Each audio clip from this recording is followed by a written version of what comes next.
Hello YouTube, Big Apple here today. Talk to you about women and firearms. Anyway, I guess I'll start off straight up by saying women benefit more from firearms ownership than men do, and there's a disclaimer. None of this is meant to be sexist. These are facts. I hope nobody gets their feathers ruffled up by me saying any of these things. And I mean, I don't think any of it's offensive, but I got to clear the air with that at least before I start talking about this, because people get offended so easily sometimes. So, okay, women benefit more from firearms ownership than men do. But why is that? Well, one thing I've noticed as being an instructor too, women are much better accepting advice and feedback, so they tend to become good shooters really quick.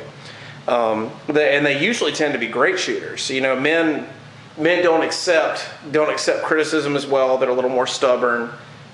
You know, they're more set in their ways, and I remember how long it took me to become a good shot because I didn't take my time. I thought for some reason my sights on my gun may have been off, but I actually wasn't focusing on my trigger pull.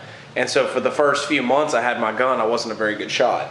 And you know, since I've gotten better, obviously, I hope so, but it took me a while to get to that point, you know. So anyway, so women generally accept advice better and become good shooters quicker. Women will not have to depend on someone else for their safety if they own a firearm. So by nature, women are generally smaller than men. That's, like I said, don't get offended. That's fact. Genetically, we're you know, men are larger. Men are typically more strong. You know, men can typically have a more aggressive nature depending on the person. So. Self-defense techniques are one thing, so I mean hand-to-hand like that, you know, how much you can actually do with, you know, a kick to the groin, or, you know, knocking your palm into someone's nose and stuff. I mean, those are one thing. It's always good to know those things. But no woman ever wants to feel powerless, and, you know, using just hand-to-hand techniques can only go so far before you get to the point where the woman's now powerless and she can't do anything. You know, there's no way to balance out that power. The man has complete control. And I also hate the comment when someone says, "Oh, you shouldn't give her a gun. She's not responsible enough to own it." Well, that's a little bit offensive. I think it's sexist. I mean, just because she's a woman doesn't mean she's not responsible enough to own a firearm. I think it's more of a reason for her to own a firearm because, you know, she might be smaller than a man and may need it one day. So, you know, saying that they're irresponsible, act on a whim, come on. But let's get real here. So, also another fact, women are much more likely to be victimized. And the biggest reason is because men being sexual creatures, and, you know, some of them are sick in their head and like to overpower women and force it. But rape is a very real thing that a lot of women have to worry about. You know, I guess on a daily basis. I'm not a woman, so I don't know exactly how often they think about it, but I mean, hell, if, you know, they're out alone or something down a dark alley, I would imagine that could typically go through their head. Oh, I may get overpowered, abducted, raped, whatever. So that is a real fear. That is a big deal. And criminals want a target they can overpower and intimidate. And generally with rape isn't necessarily about the whole sexual aspect for the attacker. It's generally about the power, and that is the main thing that they want. They just want power, and it's really so offensive and just ridiculous to me when I see politicians and people come on TV and say women aren't responsible enough for firearms, so if they're being raped, they should pee themselves and, you know, vomit on themselves and do anything to get, you know, get a criminal off of them. But that isn't solving the problem. You know, it's not about arousal for them. It's about power. And them doing that, the person that's committing the crime still has the power. So criminals feed off this fear, and a terrified girl exactly what a criminal wants. I mean, obviously that's going to vary, but criminals feed off of fear. You know, that they can use this fear to get anything that they want. So even with a guy that feels powerless, has no way to defend himself, criminals got a knife to his throat or something like that. I mean, they can get anything they want. They feed off of your fear, and they can see that. So it's good to have a backup plan, you know, in case you're ever faced with something like that. Women get a sense of independence, responsibility, and competence from owning a firearm. So they're no longer relying on another person for their safety. So your, you know, little tiny 5'2", 120-pound girlfriend won't feel won't feel powerless when you're not around there to protect her. I mean, men have a responsibility to protect their woman, and obviously I'm of that opinion as well. But I also think a woman should be able to take responsibility for her own safety when a man's not around. So, taking responsibility of her personal safety into her own hands, and getting to choose her own choice, have her own choice of what tool to use. So that gives her a lot of responsibility, independence, confidence. Being responsible and educated about firearms is also good.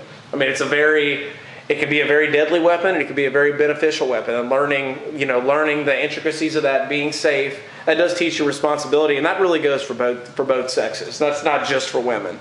Men learning about firearms too. That's a great way to teach yourself to be responsible. And because you're playing with dangerous things when you go shoot. It's a very dangerous tool if it's used in the wrong way. So learn the responsible way to handle it, and you're good to go.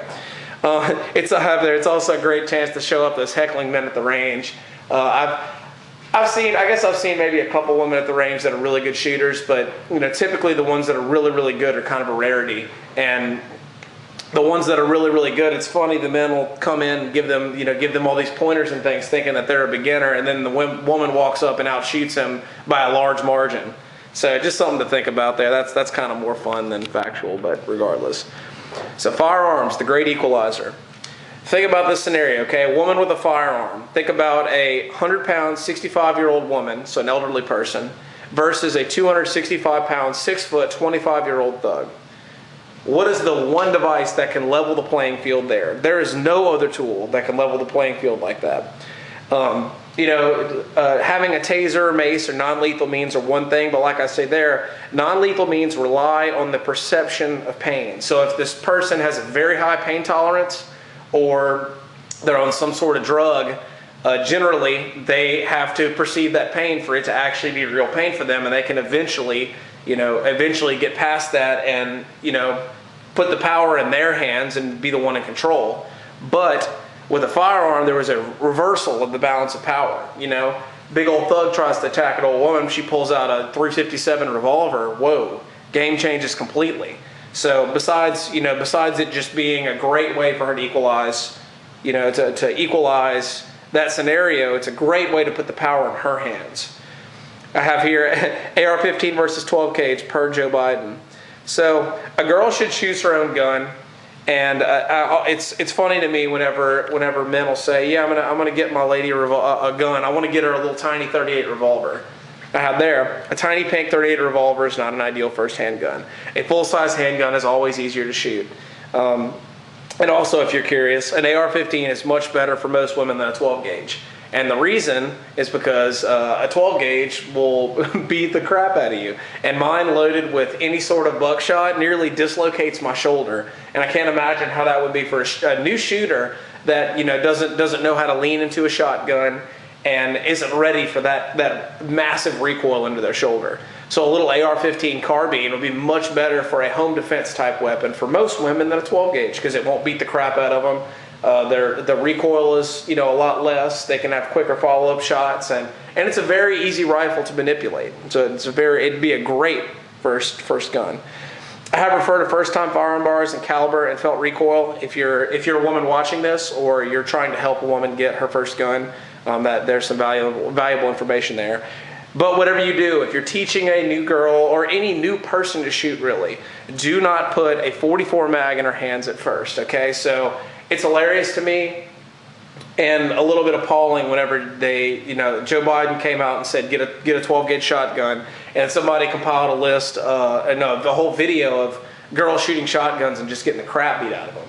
And I mean, I guess it is showing a point there that an AR-15 is much easier to shoot than a 12 gauge for a woman, but it's also appalling to me that somebody would do that and scare them out of wanting to get a gun. Because most women, that's the biggest thing that they think about, besides just the sound of the report of the firearm going off, is does it kick much? That's one of their big questions. And I just you got to work them up slowly. Start them out with a 22 or 9mm if you have to. Eventually get them to that point if they want to shoot a shotgun or something like that. But to start them off with something huge that you know they can't handle is extremely irresponsible and is completely reversing everything that I'm talking about in this video. You know, if they're afraid to put their hands on a gun because they think it's gonna, you know, kick back and smack them right in the forehead and cut their forehead open, then they're not gonna want to shoot any gun. I mean, it's gonna create just a really, really bad opinion overall, just a blanket opinion on all firearms in general.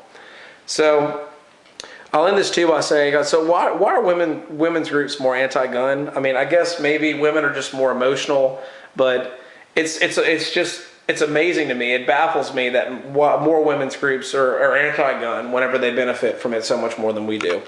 But more women should join the ranks of responsibly armed citizens. And any chance I have to you know, introduce a woman or even a man to firearms, get them into it in general, the more good people I can arm, I feel like I'm doing my part so much better the more good people I can arm, because, you know, they're a force in themselves, and police can't be everywhere, and if I can help somebody eventually save their own lives one day, you know, that's great, and I would love to help out with that. So if you have any opinions or thoughts, just put them down in the comments. This is Big Apple signing out.